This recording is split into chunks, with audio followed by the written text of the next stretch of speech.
Assalamualaikum ibu-ibu, bapak-bapak yang dirahmati Allah dan pemirsa. Berjumpa lagi dengan saya dan insya Allah dengan bersama Denny. Dan hari ini akan datang hadir saya punya guru ya, yang saya hormati, cintai karena Allah. Alhamdulillah ya, kalau punya orang tua senang, punya guru juga senang. Insya Allah kita akan bersama guru saya ini bicara tentang penghalang rezeki. Nah, saya pernah waktu kecil itu diceritakan kisah, waktu dulu belajar dikisahkan kisah tentang Imam Hasan. Ya, yang didatangi seorang yang mengadukan, saya punya, jadi ada anak muda pengen lepas dari kesulitan. Ya, si anak muda ini disuruh oleh Imam Hasan beristighfar. Kemudian datang lagi orang yang punya kebun tapi tidak teraliri air. Oleh Imam Hasan bilang, banyakin istighfar. Datang lagi seorang yang tidak punya anak, pengen punya anak. Oleh Imam Hasan dibilang lagi, istighfar. Banyak lagi kesusahan dan permasalahan ya pemirsa. Oleh Imam Hasan ya disuruh beristighfar. Anak muda yang melihat jawaban dan mendengar jawaban dari Imam Hasan bertanya sama Imam Hasan, "Ya Imam, kok semua jawabannya disuruh istighfar sih?" Apa jawaban sang imam? Ya, karena yang menghalangi semuanya adalah dosa kita. Subhanallah. A'udzu billahi minasyaitonir rajim. Faqultu astaghfiru rabbakum innahu kana ghaffara. Yursilis samaa'a 'alaikum midrara wa yumdidukum bi amwalin wa banina. وَيَجْعَلْ لَكُمْ جَنَّاتٍ وَيَجْعَلْ لَكُمْ أَنْهَارًا مَا لَكُمْ لَا تَرْجُونَ لِلَّهِ وَقَارًا. Kalau kita banyakkan istighfar, Allah akan turunin lagi tuh dari langitnya air yang banyak. Ya, Allah akan banyakin harta, anak-anak.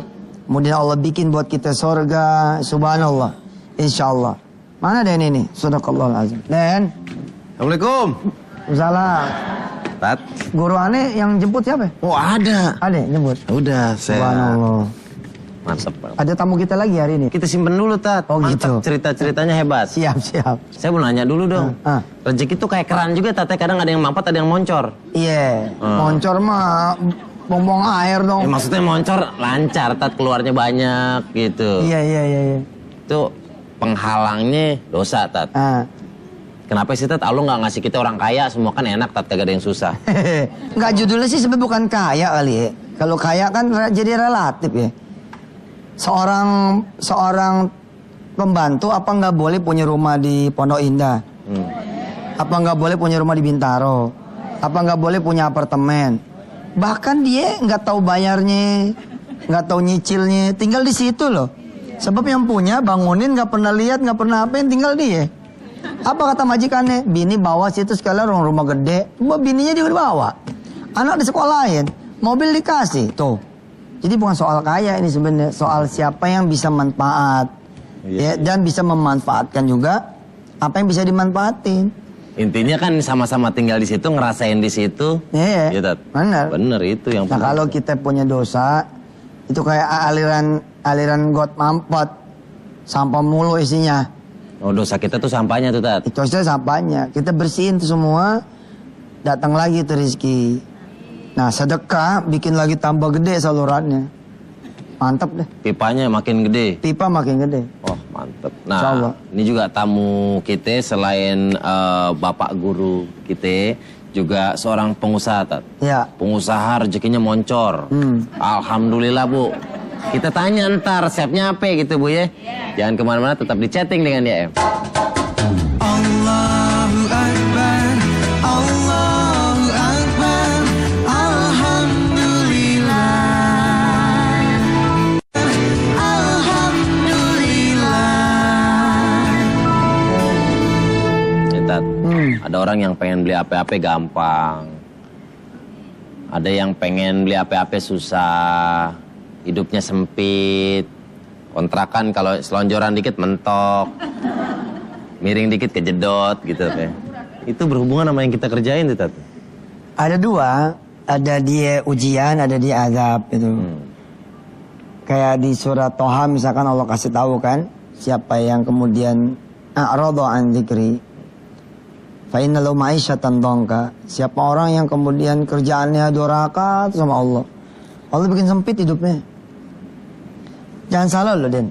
Banyak sekali orang-orang pintar di negeri ini gitu, yang kemudian juga hidupnya susah gitu. Padahal pinter tuh. Padahal pintar, nggak berdaya tuh sama hidupnya gitu. Mesti diapain, nggak ngerti, mesti apa. Nah, saya suka bilang sama teman-teman, kalau ente sampai susah, sempit banget, istilah kata, sampai buat makan aja susah, itu mah mesti udah banyak minta ampun sama Allah. Kayaknya mah ada sesuatu gitu yang membuat kita menjadi terhalang rezeki gitu. Kan orang mah gini ya, asal nggak ada dosa, dia diam aja ditanggung sama Allah gitu. Dijamin itu. Iya bener, orang asal nggak ada dosa nih, diem aja udah, insya Allah ditanggung gitu. Bagaimana Allah menjamu orang-orang yang berpuasa? Kan Masya Allah, tidak ada orang yang berpuasa kecuali Allah jamu. Dia tinggal masuk masjid aja udah, pokoknya buka puasa dapat aja. Lah itu kan yang jamu siapa? Lewat tangan aja kan, tangannya lewat orang-orang. Tapi sesungguhnya menjamukan Allah. Nah mulai dah orang bikin dosa 1, bikin dosa 2. Apalagi kadang-kadang bikin dosa 1 malah tambah enak hidupnya. Karena ada orang begitu. Itu dia Tat. Ya pertama saya bilang, ente jangan ngiri sama orang gitu kan. Kan orang suka ngomong gini nih, ngapa sih gue sholat mulu tapi dia gak sholat, gue susah dia seneng. Pertama gue bilang jangan ngiri, udah bagiannya masing-masing. Yang kedua, ketemu dia lagi ntar 2 tahun, ketemu dia lagi nanti 3 tahun, lo lihat dia minjem duit, nggak percaya. Pokoknya dia datang aja tuh, Assalamualaikum, Waalaikumsalam, Masya Allah, aneh susah. Lah kok susah? Mobil ente 2 ya? Aduh, mobil lagi dicari orang, hilang, aneh masih bayar asuran. Terus bini, aduh, bini lari. Anak, aduh, anak di Cipinang gitu. Bener. Jangan ngelihat sekarang, begitu juga orang beriman. Orang beriman jangan ngelihat sekarang. Kalau orang beriman ngelihat sekarang, kadang-kadang ngomongnya begini, gue sholat udah, sedekah gue udah, tahajud gue lakuin, duha gue kerjain, apalagi yang kurang? Jawabannya atuh, lu kurang sabar. Tunggu aja udah. Tuh. Ngomong sama muridnya aja enak, gimana sama gurunya? Iya benar. Kita undang, ini dia ustadznya Pak Ustadz Yusuf Mansur. Kita akan berbagi pengalaman orang yang luar biasa. Kiai Haji Saifuddin Amsir. Saifuddin Amsir. Kita panggilnya Abuya, Abuya Amsir. Robbal baroya, astagfirullah minal khotoya. Gimana saya duduk? Ya, sini Pak Kiai. Ada. Guru kita ini. Assalamualaikum. Waalaikumsalam. Apa kabar Pak Kiai? Bismillah, alhamdulillah. Sehat. Baik ya.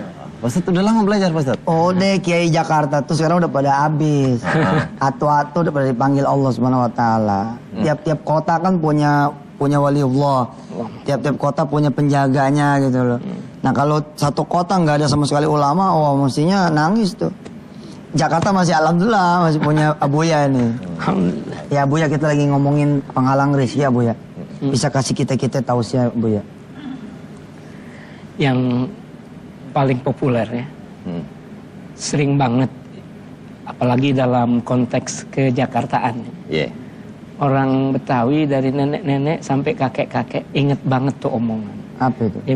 Dia bilang, lo bangun biar pagian dikit. Jangan rezeki lu ntar dipatolin ayam. Kayaknya ucapan itu belum lenyap ya.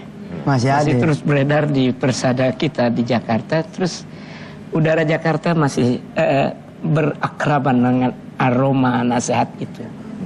Masa rezeki manusia yang berakal pikiran pakai belajar ekonomi, kalah sama ayam pakai rezekinya dipatolin ayam. Bener.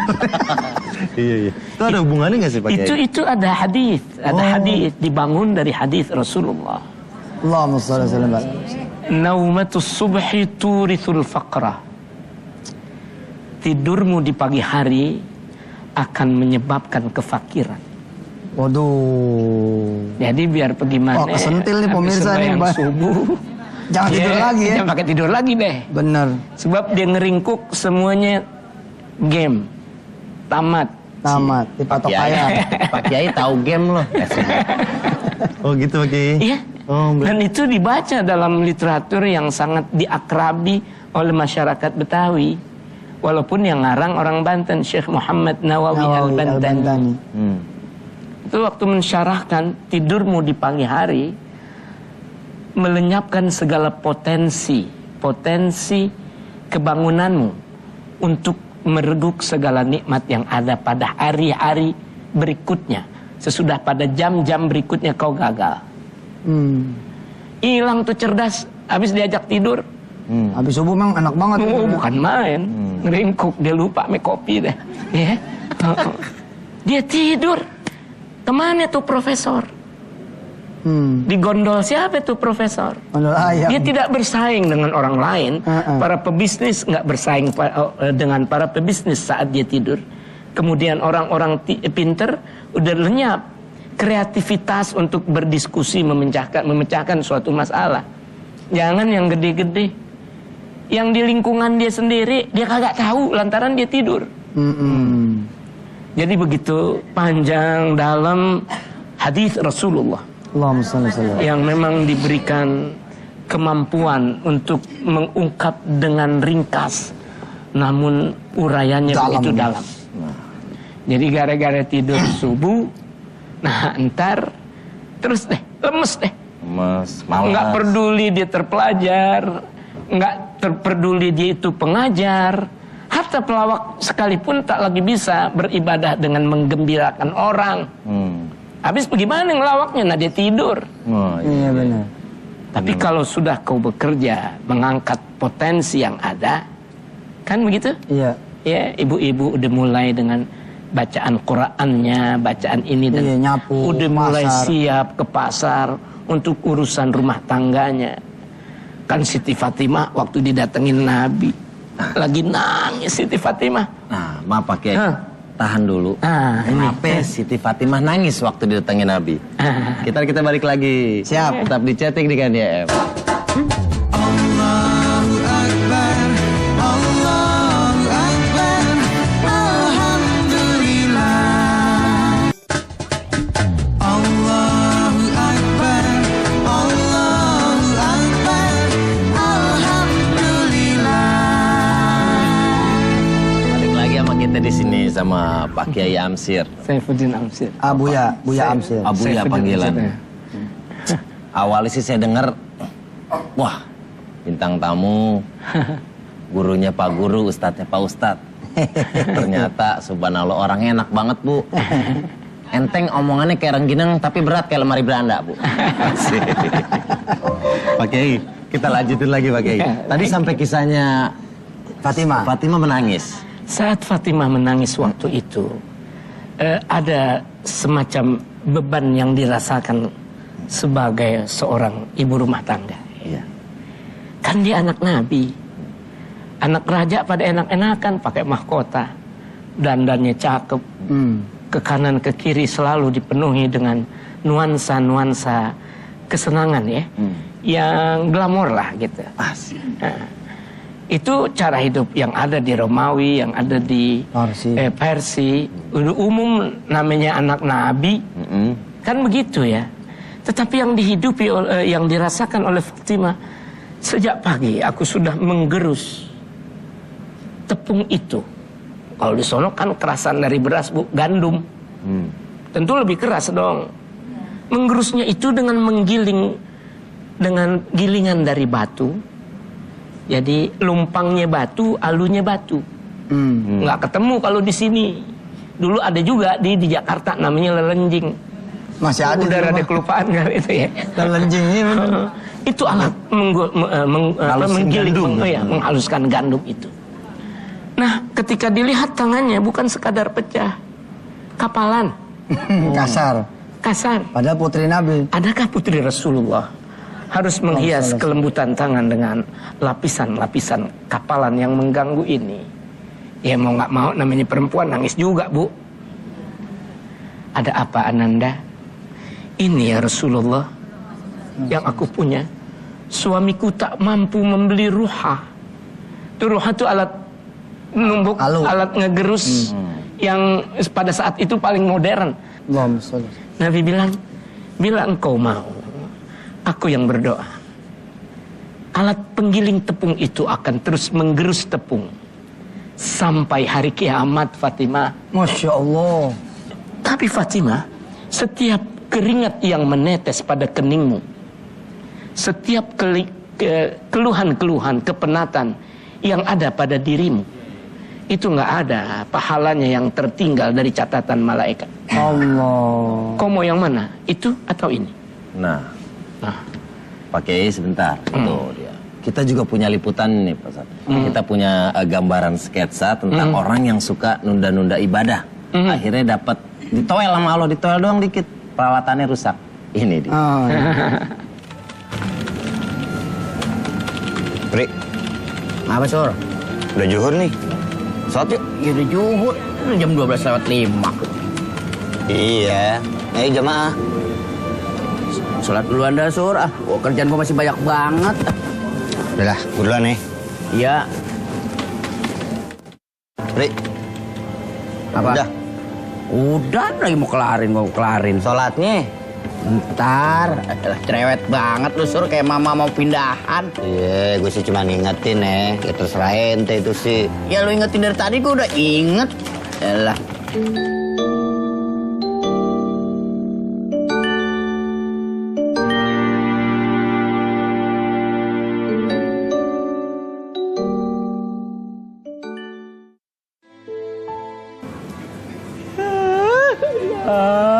Kerjaan belum selesai, udah mati lagi komputernya. Aduh. Pri, bahagia banget kayaknya nih. Gue lagi nangis, Sur. Kenapa lo? Komputer mati. Innalillahi wa innalillahi raji'un. Komputer gue yang mati, Sur. Komputer, emang kenapa? Oh, lu belum sholat nih pasti nih. Belum sholat. Tuh, lu lihat tuh jam nih. Jam 2:05, lu masih belum sholat. Ini nih tanda nih. Tanda dari Allah. Gara-gara gua belum sholat Sur. Itu gara-gara lu belum sholat. Jadi larinya kemari-mari. Gini. Ini lu sholat dah. Gua sholat. Gua sholat ya Sur. Iya. Tapi kerjaan gua lu yang kerjain ya. Dah. Gimana cerita? Elah Sur, gua lu suruh sholat gua mau. Lu timbang suruh ngerjain kerjaan gua doang kagak mau lu. Ya, Pri. Jangan begitu cerita, Pri. Itu dia, Tat. Jadi lagi kerja, main laptop. Ntar dulu, sholatnya ntar. Laptopnya rusak. Bisa gitu ya? Nah, benang merahnya apa ya? Hikmahnya apa itu dari perkataan Rasul menghibur Fatimah tadi? Artinya jangan kau anggap kerjamu dalam berkhidmat kepada rumah tanggamu, anakmu kah, suamimu kah, segala keamanan dalam rumah tangga yang terbentuk itu jangan dipandang ringan. Keringat kan hilang, Bu. Begitu kan? Betapa ringannya arti sebuah tetesan keringat yang memang mesti terbuang, tetapi tidak hilang dalam catatan pahala. Allah. Apa arti dari semua rezeki yang kau miliki itu? Apa kau kira rezeki itu yang bergudang-gudang? Apa kau kira rezeki itu yang masih terbentuk dalam hayalan? Yang disebut rezeki sebetulnya kan yang udah masuk ke perut. Yang udah disuap. Tahu-tahu enak ulu hatinya, muntah lagi, nggak jadi rezeki. Udah menunya didesain begitu cakep ya. Yang pada jadi tukang masak tuh bisa banget ngeracik bumbunya. Begitu bagus teknik penyajiannya. Tapi ketika dia nyuap, Belum rezekinya. ya Allah, tahu-tahu dia enak duluan, muntah. Rezeki bukan? Bukan. Ini masakan cara ini, cara Spanyol, cara ini, cara itu. Ya, tapi sebelum dia masuk ke perutmu, dia bukan rezeki. Makanya ada sesuatu yang kau harus perhatikan, wahai para pencari rezeki. Kau dibuat lalai oleh ingin serba banyak. Alhaakumut takatsur. Hatta. Ya, kau dibuat lalai oleh kepengen serba banyak. Kamu kira banyak itulah yang rezeki. Dan sifat itu, watak itu nggak bisa dihentikan. Hatta kita berkonsultasi dengan seorang psikolog yang piawai ya sebutnya. Pak psikolog nih gimana nih? Ini penyakit begini nih. Saya bawaannya kalau ngelihat duit, Masya Allah, mata hitam-hitam jadi hijau. Orang suka bilang begitu, matanya hijau. Iya. Psikolog bilang, tobat kalau untuk obat yang ini.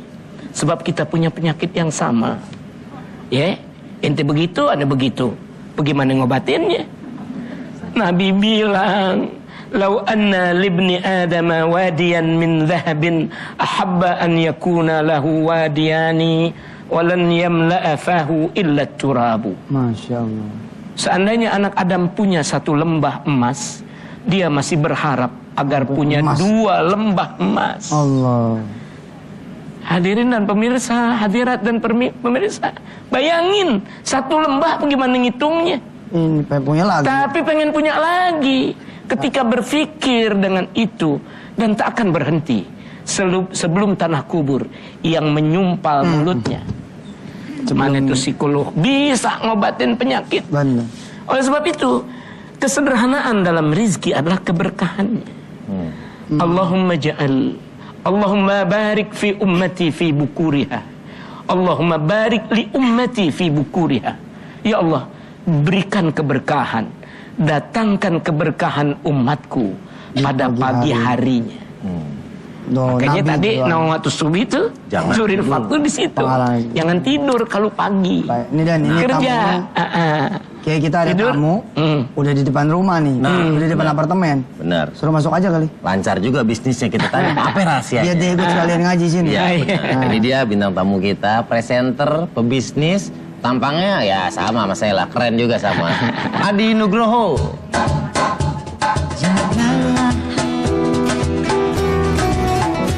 Jagalah hati lentera hidup ini.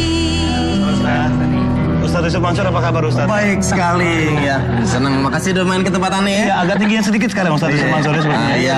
Biasa ya. Oh, apa kabar Ustadz? Sehat. Sehat. Tadi. Apa kabar Ustadz? Canda deh. Ustadz bercanda. CS. Dia nggak lemes, CS kita CS kan. Saya mau buka franchise dia juga. Ini beliau pedagang juga, Kiai. Alhamdulillah. Bisnis, Pak Kiai. Biar berkah lah. Sebenarnya masih banyak. Udah punya karyawan juga ya. Udah berapa karyawan sekarang? Mungkin hampir 300. Berkah deh.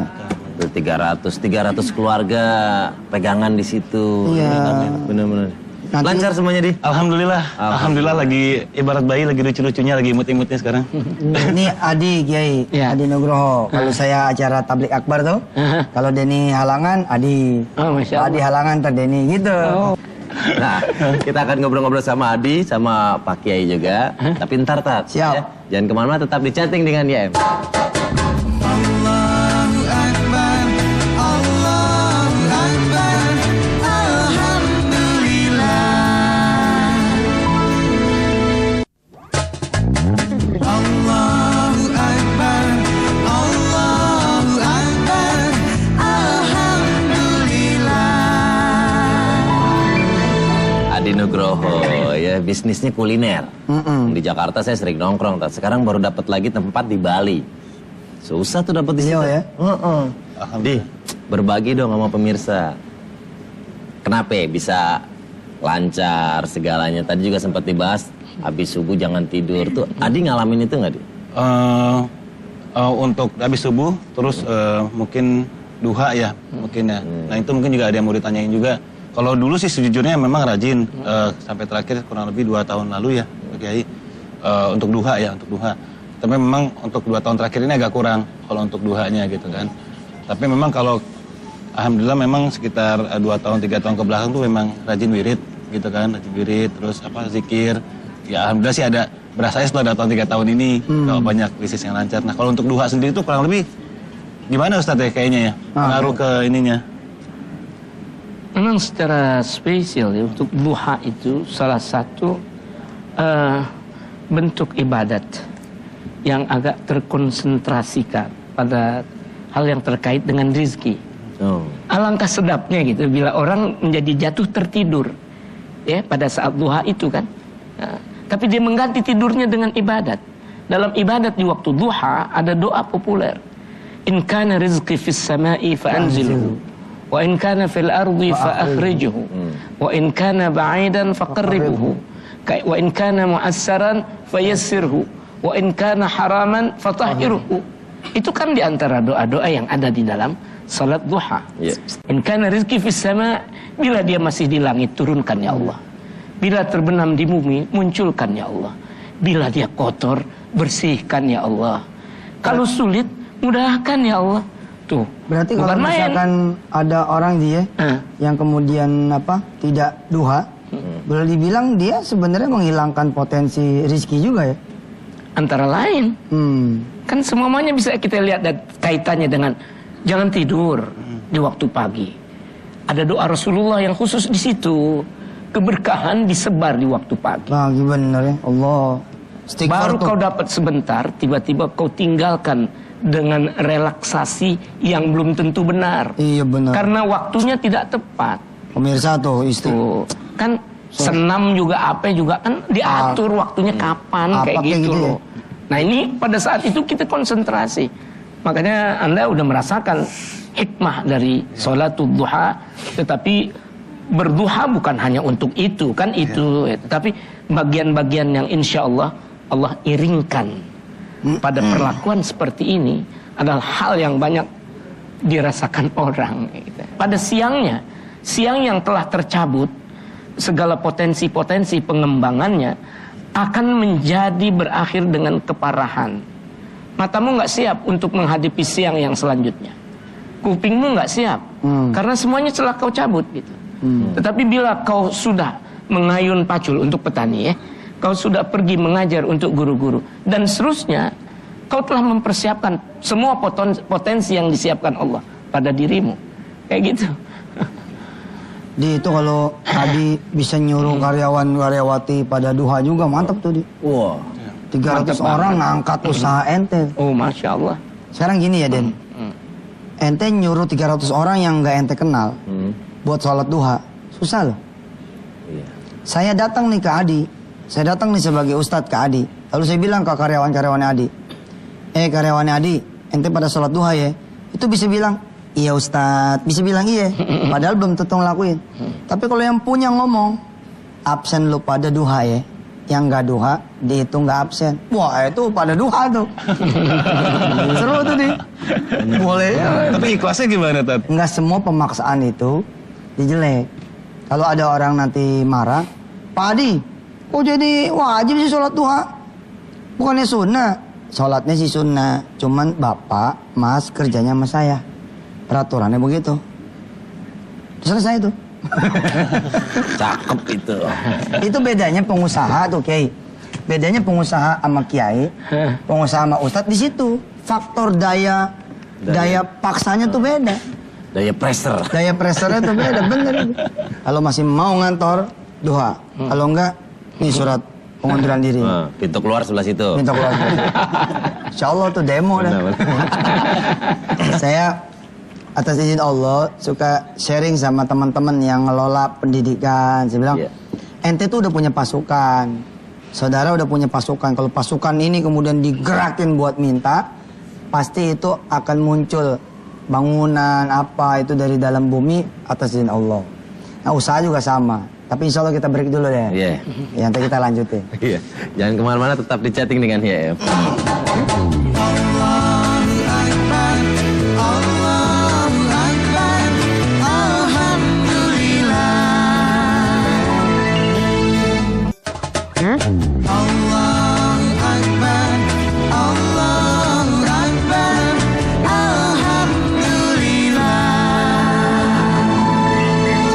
Alhamdulillah pemirsa ya. Kiai ini mau nanya-nanya sama Adi nih. Nah, Adi. Kiai mau nanya men. Ya gimana Kiai? Lika-liku saat Anda menata bisnis itu kan sebagaimana pada umumnya para pebisnis bukan selamanya dalam keadaan senang terus-menerus atau duka terus-menerus ya. Di antara keduanya itu apa yang pernah Anda rasakan? Kalau untuk yang sekarang ini saya jalanin kuliner mungkin memang lagi bagus-bagusnya istilahnya Kiai. Tapi memang sebelumnya kan ada bidang-bidang lain juga yang naik turun itu juga ada gitu kan. Bidang-bidang bisnis lain yang salah ambil, rugi, gagal, ada juga yang berhasil gitu. Ya, kadang-kadang pada sisi di mana kita terantuk batu ya, jatuh kayak gitu, suka berdampak fatal. Ya, betul. Kan banyak ya teman-teman yang kayak begitu, begitu membumbungnya ketika jatuhnya habis berantakan. Dan dia pebisnis yang tadinya sangat bergengsi, berakhir dengan tidur di rumah kontrakan.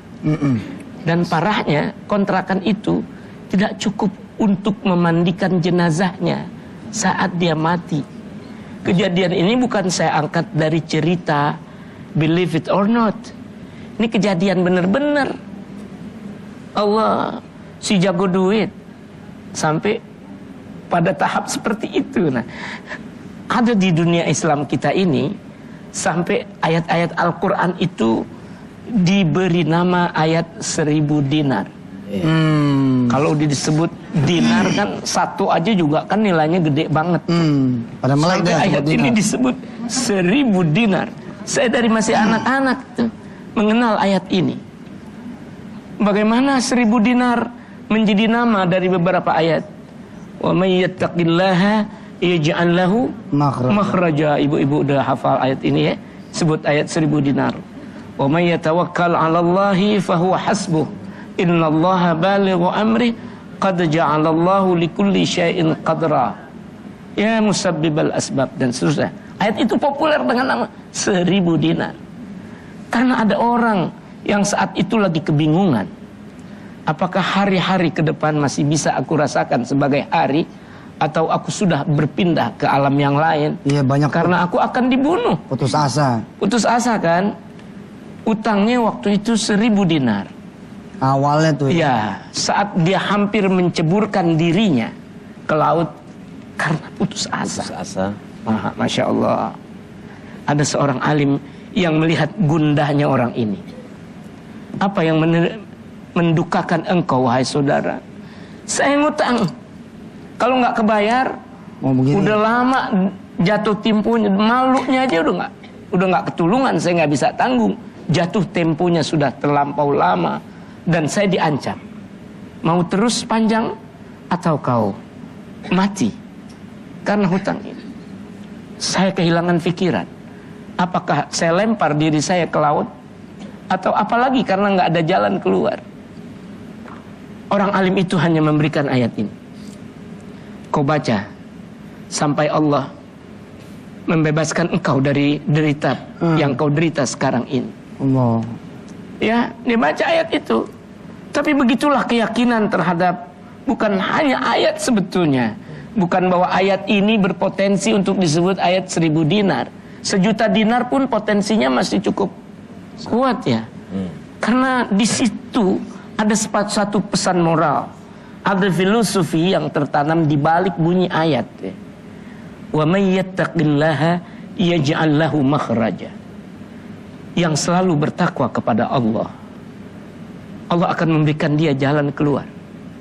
Yang disebut sempit, yang menjepit, menghadirkan keputusasaan, itu nggak bakal dialami oleh orang yang benar-benar takwa kepada Allah. Wa may yatawakkal 'ala Allahi fahuwa hasbuh. Yang menyerahkan diri hanya kepada Allah, Allah yang akan mencukupi dia. Kenapa orang kaya bisa jadi putus asa? Sebab dia bersandar pada harta. Padahal urusan harta, apakah kecerdasan dia yang mendatanginya? Kan kamu baru dilahirkan aja air susu tuh udah banjir, Bu. Emang tuh anak cerdas? Udah jadi insinyur, udah jadi dokter? Kagak, ngelihat aja belum. Ngedenger juga kagak. Tuh diadanin sih, asal ada masukan-masukan pesan yang menyangkut pada saraf-saraf mereka. Jangan suara setan dulu yang masuk, adzan dong yang masuk. Nah kayak begitu. Anak belum punya pengertian, tetapi rahmat Allah segera datang. Jadi dia menghadirkan cabang-cabang ke Allah tuh dia. Allah, bukan kita sebetulnya. Tapi ayat itu berkata, dan inilah 1000 dinar. Serahkan dirimu kepada Allah, jangan kurang deh ibadat. Jadi sewaktu-waktu ibadat kita juga akan mengganggu.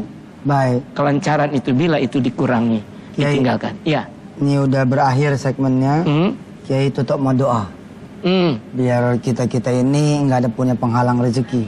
Amin. Insya Allah. Pemirsa, aminkan doa guru saya ini, Kiai Syafuddin Amsir. Mudah-mudahan Allah betul-betul melapangkan rezeki kita. Amin. Allahumma salli wa sallim ala sayyidina Muhammadin fil awwalin wal akhirin. Wa sallim radhiyallahu tabaraka wa ta'ala an sadatina ashabi Rasulillahi ajma'in. Allahumma aghnina bihalalika an Amin. haramik. وبفضلك عن معصيتك وبفضلك عمن سواك اللهم إنا نسألك رزقا واسعا حلالا طيبا من غير مشقة ولا ضير ولا نصب إنك على كل شيء قدير وبالإجابة جدير اللهم اقسم لنا من خشيتك ما تحول به بيننا وبين معاصيك ومن طاعتك ما تبلغنا به جنتك ومن اليقين ما تهون به علينا مصائب الدنيا اللهم متعنا بأسماعنا وأبصارنا وقوتنا ما أحييتنا واجعله الوارث منا واجعل ثأرنا على من ظلمنا وانصرنا على من عادانا ولا تجعل مصيبتنا في ديننا ولا تجعل الدنيا أكبر همنا ولا مبلغ علمنا ولا تسلط علينا بذنوبنا من لا يخافك ولا يرحمنا ربنا آتنا في الدنيا حسنة وفي الآخرة حسنة وقنا عذاب النار وصلى الله على سيدنا محمد وعلى آله وصحبه وسلم الحمد لله رب العالمين. Mudah-mudahan para malaikat pun ikut mengaminkan. Amin. Ayat tentang 1000 dinar bisa diakses di www.wisatahati.com. Mudah-mudahan bisa jadi amalan kita bersama. Amin. Ya, silakan Dan. Kita ucapkan terima kasih buat Bapak Kiai Haji Saifuddin Amsir. Saifuddin Amsir. Makasih Adi. Adi, makasih Di ya. Masih banyak Pak. Kita jalan-jalan nanti ke Oh iya, warungnya beliau. tempat makannya Siap. Adi. Siap. Terima kasih juga. Kita ketemu lagi besok setiap hari selama bulan Ramadan jam 9 sampai jam 10. Malam Minggu dan malam Senin jam 9 sampai jam setengah 11 dan jam 5 subuh Wisata Hati. Terima kasih juga buat semua yang ada di sini. Saya Denny Cagur dan Ustadz Yusuf Mansur mohon pamit. Assalamualaikum warahmatullahi wabarakatuh. Waalaikumsalam warahmatullahi wabarakatuh. Silakan.